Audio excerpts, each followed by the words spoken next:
que esta reunión está siendo grabada.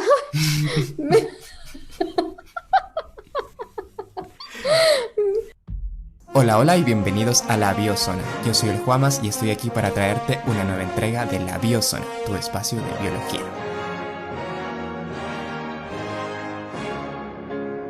Estás entrando a la biozona.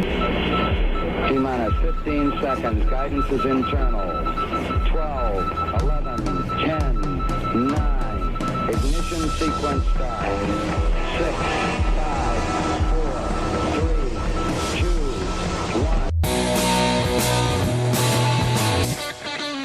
2, 1. ¿Y qué tal? Esta vez estoy aquí con Aileen, por fin. Hola. Por fin, bueno, ya hemos hablado mucho de Aileen porque es quien nos ayuda en Twitter y nos ayuda a escribir el calendario astronómico todos los meses, y también para las cosas que ven ahí en Twitter y en Instagram de cosas del espacio es Aileen. Pero bueno, vamos a aprovechar para presentarte, para los que no te conocen. ¿Quién eres, qué haces y cómo llegaste aquí? Hola, soy Aileen. Soy física y estoy haciendo doctorado en la Universidad de Brasilia. Trabajo con estrellas de neutrones. Con estrellas de neutrones. Y antes en tu licenciatura también estuviste con estrellas, ¿no? Pero el Sol. Sí, hice física solar. Y hoy estamos si escuchan, hay un montón de ruido porque estamos en el Museo Americano de Historia Natural y hay un montón de gente allá afuera haciendo un revuelo porque quieren escuchar la explicación de la teoría de la relatividad. ¿Por qué hay tanto revuelo allá afuera en 1919? Sí, el 6 de noviembre fue de 1919, fue que se dieron a conocer la primera comprobación experimental de la teoría de la relatividad de Einstein. Ok, entonces el evento en sí ocurrió en mayo, el 29 de mayo, y los resultados fueron en noviembre. Sí, el 29 de mayo de 1919 fue que finalmente se tomaron las fotografías del cielo. Y fue un evento súper magnánimo, se podría decir, magnánime, porque ya en 1905 Einstein era súper conocido, ¿verdad? Sí, hemos hablado aquí de personajazos, pero bueno, creo que no hace falta decir que Einstein fue un personajazo. Creo que todo el mundo lo conoce. Y de hecho es como ¿qué palabra? El epítome de científico, ¿no? Porque es como, dibujó un científico y siempre dibujaban algo parecido a Einstein con los pelos así, pero por alguna razón químico. Por suerte está cambiando como esa imagen de dibuja un científico. Por ahí les recomiendo el documental Picture a Scientist, que es un poco difícil conseguir, pero vale mucho la pena para que puedan ver como otras cosas del aspecto social de esto. Pero vamos a retomar lo que estamos hablando hoy, que es este personaje de Einstein, que por ahí fuera de micrófono estuvimos hablando de 1905 porque es un año muy importante en la carrera de Einstein. Se conoce como el año miraculoso, como dijo Aileen. Y no, es el año milagroso. Sí, que en inglés es como de Miracle Year, pero como si lo traduces así suena como el año miraculoso de Einstein. No, es que en portugués es el ano miraculoso. Ah, ok, sí tiene sentido en portugués, sí, entonces. Sí, en portugués es ano miraculoso. Ok, suena raro, pero bueno, saludos a los amigos de Brasil que nos escuchan. Creo que ahí sí hay por ahí un par. Y bueno, esa es la cuestión. Básicamente, todo lo que conocemos de Einstein lo publicó en 1905. Fue como, wow. Sí, ya en 1905 ya había publicado sobre el efecto fotoeléctrico que le hizo ganador del Nobel, el movimiento browniano y la relatividad especial y la equivalencia de masa y energía. Todo esto ya fue en el año de 1905. Y uno fue como ta. De hecho me gusta como el explicador siempre dice, es que Einstein era como listo para las teorías y así, pero fue muy tonto a la hora de vender su trabajo, porque cada uno de sus trabajos por sí solo lo harían acreedor a un premio Nobel. Exacto. Y lo del movimiento browniano, que puede sonar como, bueno, sí, el movimiento browniano, si no saben qué es, pero en realidad con lo del movimiento browniano él probó básicamente que la materia está hecha de átomos. Se hablaba de esto, pero es como, sí, es como algo teórico, pero fue con el movimiento browniano que finalmente se pone en números y se comprueba que la materia está hecha de moléculas y las moléculas de átomos.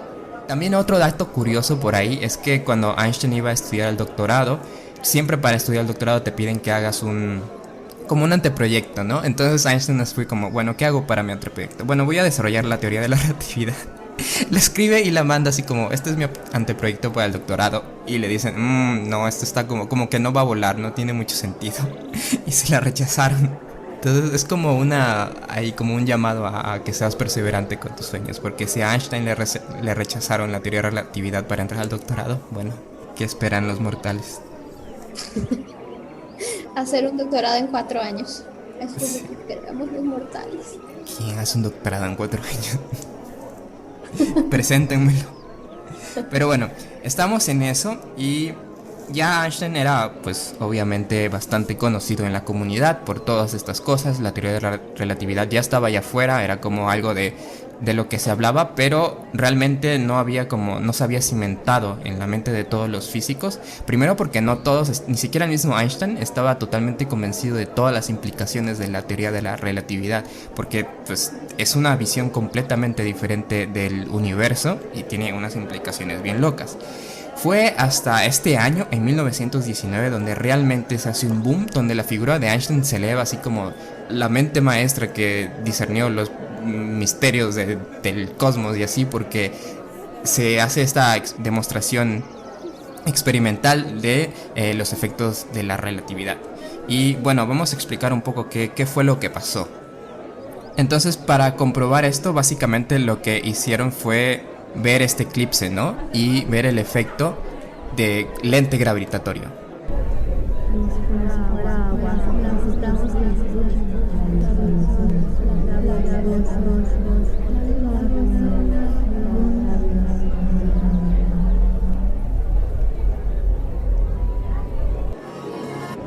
I took the lead.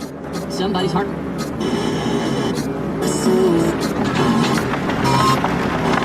Está sintonizando a la biosona. ¿Qué es lo que pasa?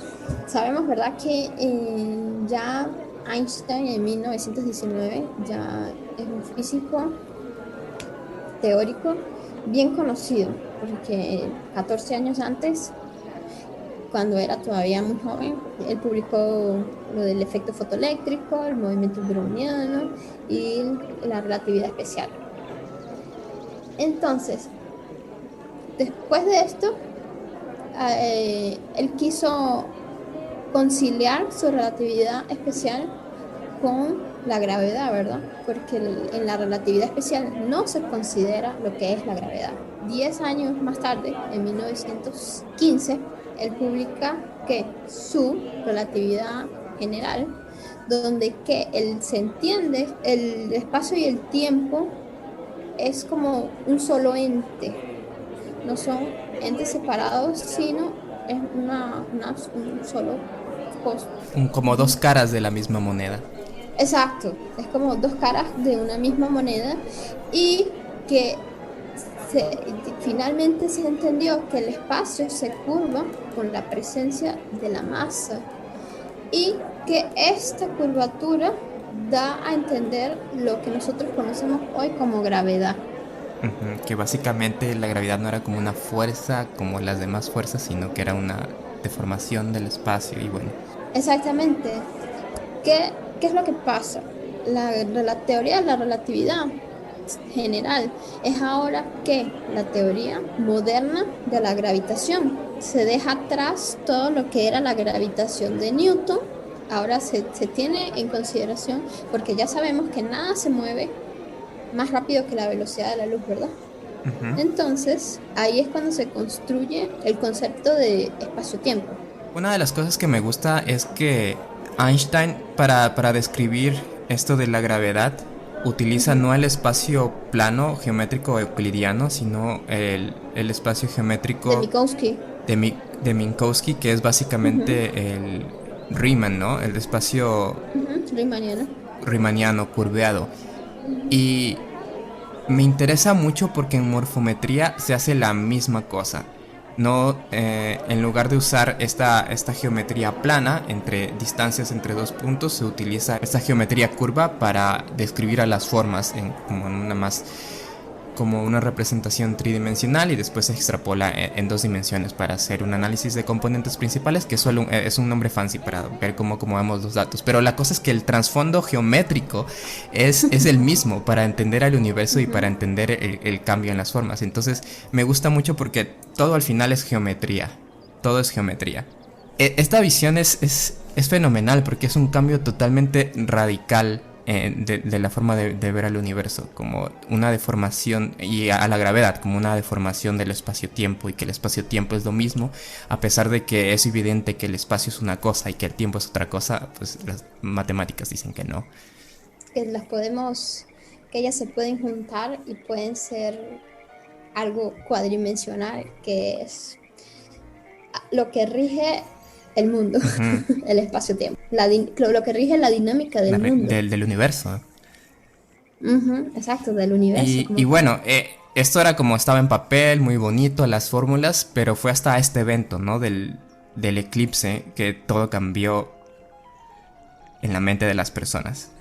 Sí, cuando la teoría, para poder tener sustentación, tiene que tener un experimento que compruebe, ¿verdad?, esta teoría. Pero en los años del principio del siglo XX estaba que cuando todo esto surgió, había que comprobar de alguna manera que todo esto era cierto, ¿no? No solamente se tiene que quedar en palabrerías. Entonces Einstein ideó una manera de probar su teoría, y fue un experimento muy simple. Él pensó que para verificar este fenómeno solamente era necesario fotografiar el cielo durante un eclipse. ¿Y por qué? Porque la luna pasa por enfrente del sol, un eclipse total de sol, perdón. Siempre la luna pasa por enfrente del sol y podemos ocultar, se podrá así decirlo, la luz del sol, y podemos ver cuáles son las estrellas próximas al sol. Y después se toma una foto de este mismo grupo de estrellas en una noche normal, y se hace una comparación, ¿verdad? Porque lo que queremos comprobar es que este cuerpo masivo, el Sol en nuestro caso, desvía la trayectoria de la luz de las estrellas. Entonces lo que tenemos es básicamente tomar una foto con las estrellas atrás, antes y después de un eclipse, para ver cuál es el efecto, ¿no? Claro. En las estrellas que están detrás. Entonces vamos a imaginarnos, somos un observador externo a la Tierra, y vemos a la Tierra como una bolita. Después vemos a la Luna y al Sol, la Luna tapando el Sol, provocando el eclipse. Pero en lo que estamos interesados es lo que está atrás, que es un grupo de estrellas. ¿Qué grupo de estrellas es este? El cúmulo de Híades. ¿Por qué? Que precisamente ese eclipse fue escogido, fue porque iba a ser visible el cúmulo de las Híades. Y entonces tenemos tenemos este sistema de Tierra, Luna, Sol, y atrás las Híades, que es un grupo de estrellas conocidos, sabemos dónde están y demás. Y al momento del eclipse, la idea es que la luz de las estrellas pasa justo como al ladito del Sol, y debido a la gravedad del Sol se desvía. Entonces es posible ver como antes y después la posición de las Híades en el cielo, ¿no? Y la teoría de Newton predecía un valor, y la teoría de la relatividad predecía un valor que era como el doble de esto de Newton. Y pues al final se vio que Einstein tenía razón, básicamente. Einstein llegó a la misma conclusión que Newton, pero la desviación, el grado de desviación es diferente, el valor es diferente. Sí, porque Newton, obviamente, muchos dicen, Newton estaba mal y Einstein estaba bien. La cosa es que bajo los bajo los axiomas con los que Newton trabajó, su teoría es correcta, pero es incompleta, no dice exactamente todo, no predice todo a detalle. Einstein abarca un poco más y vamos a ver que todavía no es como la última palabra, todavía hay misterios ahí que no quedan totalmente resueltos con la relatividad, pero es como un paso más allá. Y después de este evento, por eso es tan importante, porque fue el momento en que básicamente superamos a Newton y dijimos, bueno, hay algo más allá, y Einstein parece tener la razón. Sí. La respuesta. Sí, la razón. Hola, hola, hola, hola, hola. Ay, ay, ay. Ven, entra a la biozona. Si quieres formar parte de la biozona, envía un correo a contacto@labiozona.com.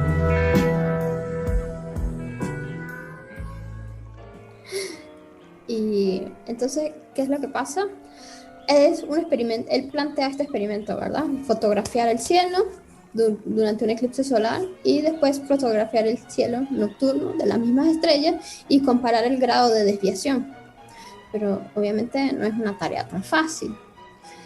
Ya hubo en 1912 una tentativa de un americano que estuvo aquí en Brasil también fotografiando el cielo, pero no tuvo tanta suerte y no pudo observar nada. Porque le llovió, ¿no? Y, que es una de las... Sí, es justo el que les iba a decir, dice, es Charles Perrin, no sé cómo se dice. Perrine. Perrin, sí, Perrine, no sé cómo se pronuncia. Que era el director del Observatorio Nacional de Argentina. Él estuvo aquí en Brasil también intentando fotografiar el cielo, pero le llovió todo. Y dice que nosotros sufrimos el eclipse total en vez de observar. Sufrieron el eclipse. Sí, porque siempre si tú quieres que llueva en algún lugar, saca tu telescopio y vas a ver cómo se nubla de una manera. Dile al universo que quieres observar algo, un evento astronómico para que llueva o se nuble. Hubo otras tentativas en 1914. Un astrónomo alemán, Erwin. Si lo escriben es como Erwin Freundlich, pero aquí de presión sináptica que habla alemán nos dijo que es Erwin Freundlich o algo así. Erwin Freundlich, un astrónomo alemán que estaba súper entusiasmado también por observar el evento. Se embarcó para Crimea, en Rusia, donde había también previsto un eclipse total de sol, pero de 2 minutos nada más. Pero él corrió con la mala suerte de que 20 días antes del eclipse... Eso me dio mucha risa ahora que lo estaba leyendo. Es como, voy a ver el eclipse. Sí. Lo meten preso. Hay que hacer un meme de eso. Sí, claro. Los alemanes le declaran la guerra a Rusia, ¿no? Y bueno, el chiste es que lo meten preso y se arruinó. Sí, y los rusos le confiscan el material y todo, y ya, se quedan sin observaciones.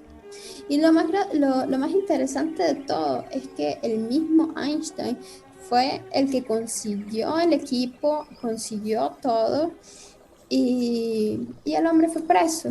Entonces no se pudo. O sea, él hacer consiguió nada. el equipo para mandarlo a Freundlich a ver el eclipse. Sí. Pero me imagino su cara de rayos, voy a tener que hacerlo yo mismo si quiero que esto se haga bien. Sí, fue la gente del observatorio de California la que les prestó el equipo. ¿De Caltech estamos hablando o...? De Lick. Okay. Observatorio Lick. Entonces, hubo otro intento. Bueno, no hubo otro, no. En 1918, como el equipo estaba confiscado por los rusos, no se pudo observar. ¿Y qué fue lo que pasó? Cuando ya en 1919 se forma el grupo Arthur Eddington, nuestro famoso astrónomo inglés, Arthur Eddington, forma un grupo, en realidad fueron dos grupos, para esta expedición. Entonces, Eddington separa el grupo en dos. Uno para Sobral, aquí en Ceará, Brasil, y otro para la isla de Príncipe, próxima a la costa africana. El mismo Eddington se va para Isla de Príncipe y manda para acá, para Brasil, a Charles Davidson y Andrew Crommelin. Entonces, esta gente se viene para acá, para Brasil, a fotografiar el eclipse. El cielo, sí.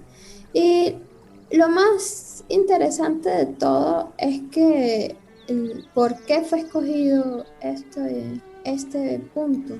Y no lo sé, tú dime. Es que el eclipse solamente iba a ser visible en un pequeño espacio, un pequeño pedazo de la Tierra, entre el nordeste de Brasil, un pedazo del Atlántico y una parte de África. Entonces, por eso fue que la expedición se dividió en dos. Habían pocos lugares donde se iba a poder observar, entonces como que tenían que tomar ahí ciertas decisiones. Y Eddington se fue para Isla Príncipe. Y antes de continuar con eso, para los que a lo mejor no conocen a Eddington, ¿por qué es tan famoso este personaje? Porque Eddington es el jefe del observatorio, el director del observatorio de Cambridge, y es el jefe de las computadoras. De computadoras de Harvard. ¿Estaba en Cambridge y Harvard? Eso, de las computadoras de Harvard, sí, el observatorio de Cambridge. Okay, y estaba en todos lados el señor. Y sí. De ahí sale algo muy importante que no hemos hablado demasiado, y de las computadoras de Harvard, que bueno, antes no había como las computadoras que conocemos hoy en día, sino que eran personas que se ponían a hacer como cálculos y ordenar datos y demás cosas. Y este era un grupo de mujeres que estaban en Harvard y que se dedicaban a catalogar el cielo, ¿no?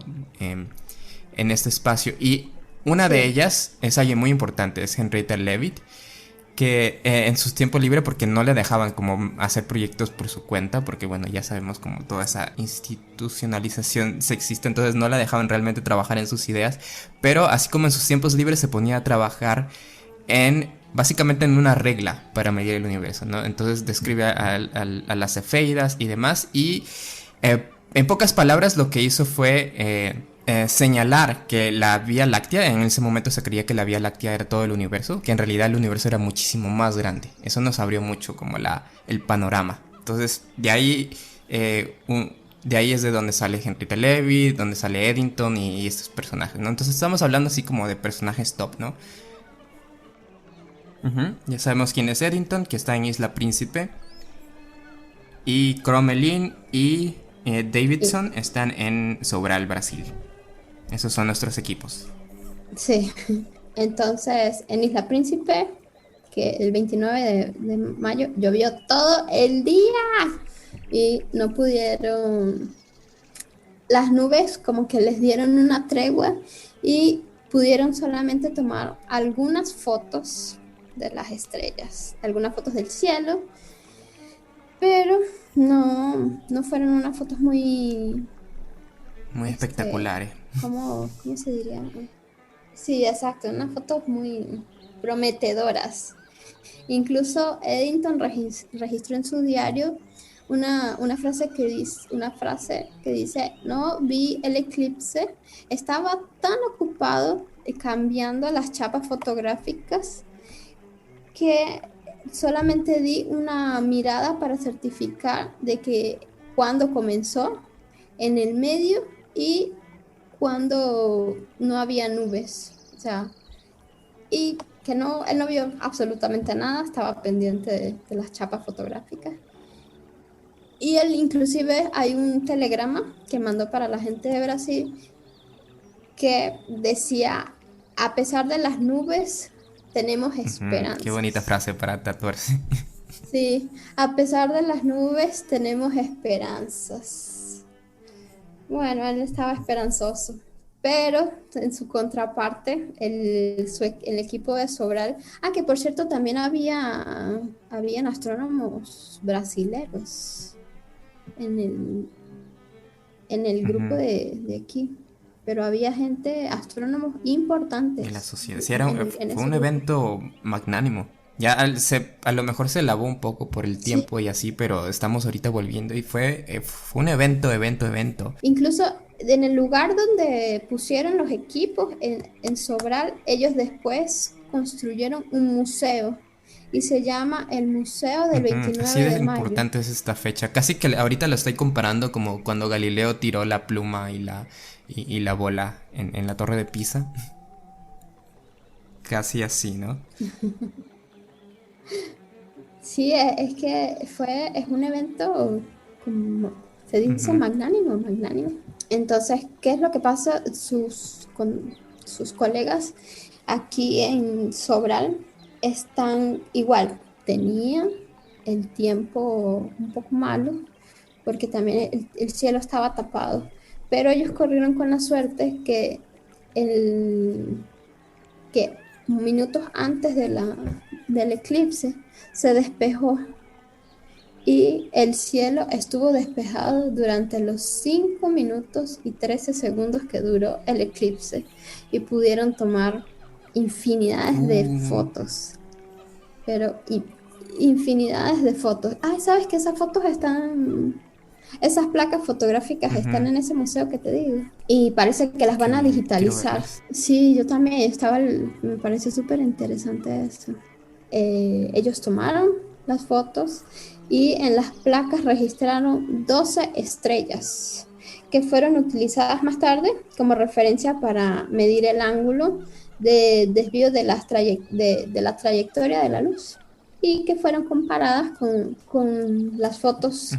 Sin una nocturnas del masa cielo atravesada nocturno. ahí. Una masa atravesada.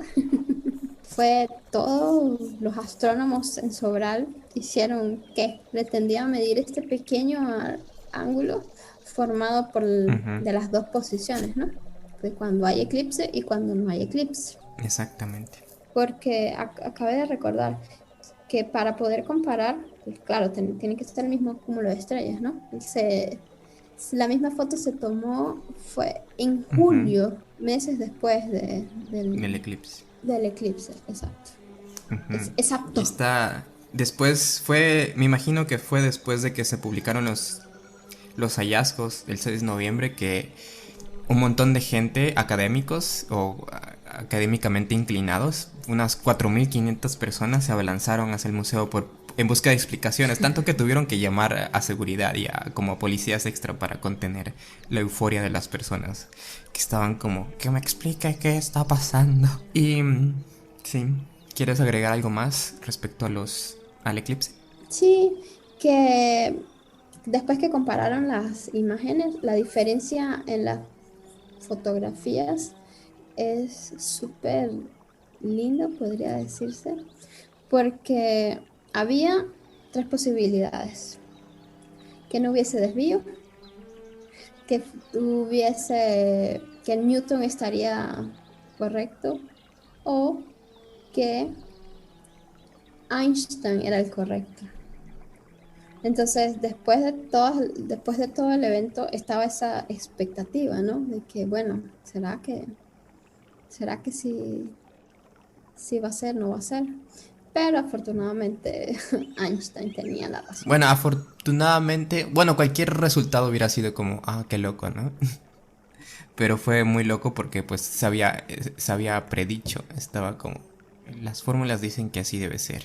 Y eso Exacto. también lo quería traer un poco a como estábamos hablando antes de empezar este episodio, porque Einstein se tuvo que retraer mucho intelectualmente para poder llegar como a... Porque a él le gustaba mucho pensar en cuáles son las interrogantes de la física que no han sido respondidas, como pensar en las cosas, en las causas últimas de todo, del universo en este caso. Pero ni siquiera él era consciente del alcance que tenían sus fórmulas, porque sus fórmulas predecían muchas cosas locas que ahora sabemos que son reales, pero él mismo como que estaba muy precavido al decir, esto puede ser como un artefacto matemático nada más. Como ejemplo podemos poner las lentes gravitatorias que estábamos acá comentando, que fue básicamente alguien amateur, alguien que por situaciones del destino se dedicaba a lavar platos en un restaurante y sí tenía estudios, pero bueno, recuerden que estamos saliendo de una guerra mundial, entonces la economía no estaba así como en las mejores de las posiciones y fue él por su insistencia que logró que Einstein escribiera sobre las lentes gravitacionales, que hoy tienen un efecto muy importante en la astronomía, un uso muy importante. También tenemos a los agujeros negros mismos que se desprendían de la teoría de Einstein, pero Einstein decía, no, eso como que no me suena correcto. Y también luego la teoría de Einstein predecía que el universo no podía ser estático, sino que tendría que estarse expandiendo o contrayéndose. Y Einstein estaba muy en contra de un universo que no fuera estático y eterno. Y eso está muy loco porque lo predecían sus teorías y ni él mismo estaba así, ni él mismo creía en sí mismo, básicamente. Y pues sí, luego se comprobó que el universo se estaba expandiendo y Einstein dijo, no, es que tiene que haber algo más y propuso la constante cosmológica. Y después dijo, no, fue el error más grande de mi carrera. Y bueno, ahora sabemos, hablamos de energía oscura y demás, que más o menos ahí tiene relación con la constante cosmológica que Einstein había descrito y que dijo que era un error muy grande. Que por cierto, el observatorio James Webb va a servir para medir con mayor precisión esa constante. ¿Cuál es el observatorio James Webb? ¿Dónde está y qué come? Lo van a lanzar en octubre. Bueno, supuestamente, porque ya han retrasado su lanzamiento un par de veces. Entonces, es un súper telescopio espacial. Va a ser como básicamente la nueva generación del Hubble. Del Hubble, exactamente. Va a dar por jubilado al Hubble y va a empezar ahora. Y va a mirar más en lo profundo, va a mirar más en el cielo profundo. Es que yo creo que todo esto de la relatividad, todo a mí me parece súper lindo. Y la grandeza de las ideas, ¿no? El grado de abstracción al que se debió llegar para esto, tanto que, como les decía, ni él mismo creía en las implicaciones de la teoría. Pero es que si tú te pones a ver la teoría de la relatividad, es algo súper lindo y sencilla, elegante, porque las ecuaciones no son unas ecuaciones todas feas, ¿no? Son ecuaciones lindas. Claro, cuando consideras todo lo que tienes que considerar si tienes un sistema de ecuaciones feo para resolver, que ahora se hace numéricamente, pero aquí eso es otra rama, por cierto, de la relatividad, se llama relatividad numérica. Pero si tú lo ves, las ecuaciones de Einstein son sencillas y elegantes, pero todo lo que hay detrás de ellas es un mundo, explica el mundo el universo, completamente. El universo, perdón. Cuando hablo del mundo, universo. Me estoy Sí, yo me imagino el planeta universo. nada más, pero el mundo como lo concebimos. No. Ajá, que eso es lo que hace la ciencia, ¿no? Como que va agrandando la frontera, ¿no? Primero es como el planeta nada más, después el sistema solar, después la galaxia y ahora tenemos todo el universo para jugar ahí. Pero quería traerte un poquito porque siempre oigo a los físicos diciendo de fórmulas elegantes y fórmulas bonitas y demás, pero ¿qué consideran ustedes que es una fórmula elegante? Algo corto y sencillo. Económico y audaz. Porque, bueno, bonito y barato. Como E igual a mc al cuadrado. Exacto. Todo lo que trae, viste, que es corta y sencilla, y todo lo que implica esa ecuación es un mundo. Y si te pones a ver también las ecuaciones de campo de Einstein, son dos cositas. A es igual a B, pero son términos muy sencillos, donde claro hay 10 ecuaciones diferenciales escondidas, pero es una ecuación elegante. No necesitas tener 10 líneas de cálculo para poder explicar algo. Y eso es lo que hacen una ecuación elegante, que sea corta y sencilla. Bueno, Sí, y quiero leer aquí un pequeño apartado de este libro que les recomiendo muchísimo si lo llegan a ver por ahí. Es Mis ideas y opiniones de Albert Einstein. Está traducido de diversas maneras, pero también lo pueden encontrar como The World as I See It de Albert Einstein, el mundo como yo lo veo. Y en este libro escribe como de muchas cosas, pero tiene también un apartado de cómo él veía la ciencia y la vida en sí mismo, ¿no? Tiene muchas cosas, por lo cual se los recomiendo mucho porque pueden como llegar a la base de cómo es que Einstein pensaba, y él pensaba básicamente en tratar de ver lo sencillo detrás de la complejidad. Entonces quiero leerles este pequeño parrafito para que vean más o menos de la forma en la que él pensaba. Dice: Corre, ven, súmate a la biozona. una naturaleza de fino temple anhela huir de la vida personal para refugiarse en el mundo de la percepción objetiva y el pensamiento. Este deseo puede ser comparado con el ansia que experimenta el hombre de la ciudad por escapar de un entorno ruidoso y estrecho y dirigirse hacia el silencio de las altas montañas, donde los ojos pueden vagar en el aire tranquilo y puro a apreciar el paisaje sereno que parece hecho de eternidad. Junto a esta motivación negativa surge otra, positiva. El hombre intenta crear para sí mismo, del modo que más le convenga, una imagen del mundo simplificada e inteligible. Después, y hasta cierto punto, intenta que su cosmos reemplace al mundo de la experiencia, porque cree que así se hará dueño de éste. Así lo hacen cada uno a su manera, el pintor, el poeta, el filósofo especulativo y el científico de la naturaleza. Cada uno hace que ese cosmos y su construcción sean el eje de su vida emotiva, para hallar a través de ese camino la paz y la seguridad que no es posible encontrar en el venero de la experiencia personal. bonito. Y bueno, habla más al respecto, pero no, para no leerles todo, básicamente creo que ese párrafo resume mucho de cómo yo veo que Einstein piensa, porque a lo mejor hay otras interpretaciones, pero era un hombre como muy estoico, era como lo sencillo, y su visión del científico natural, del poeta, del filósofo, era que básicamente su misión es poder encontrar las causas de las cosas, yéndose como a lo simple para poder explicar todo lo demás, y que de ahí él encontraba mucha paz, en ese tratar de entender cómo funciona el mundo, y tratarlo de entender no como la academia parece que nos está llevando hoy en día a unas complejidades cada vez mayor y una especialización muy grande de las ciencias donde no hay comunicación entre las distintas ramas y un caos ahí. Él se iba como a lo simple, y de ahí tratar de sacar conclusiones muy pesadas, y es lo que hace la teoría de la relatividad. Se centra como en cuál es la naturaleza del espacio, y de ahí puedes sacar todo, cómo funciona la gravedad, cómo funciona el cosmos y cómo evolucionó el cosmos, que también se desprende de ahí. Sí, exactamente. Y bueno, eso con Einstein, y podríamos hablar como horas de Einstein, pero pues básicamente queríamos tomar este momento, el 29 de mayo, porque es un momento histórico, y básicamente yo lo equiparo a cuando Galileo, que ahí voy a hacer la corrección, Galileo fue lo que hizo, tiró dos masas un poco distintas, dos bolas, no era bola y una pluma, porque eso básicamente solo se ve cuando estás en el vacío, ¿no? Pero es un momento de Galileo demostrando, haciendo un experimento frente a todos en la Torre de Pisa. Básicamente así veo yo la importancia de este suceso. La importancia de este evento.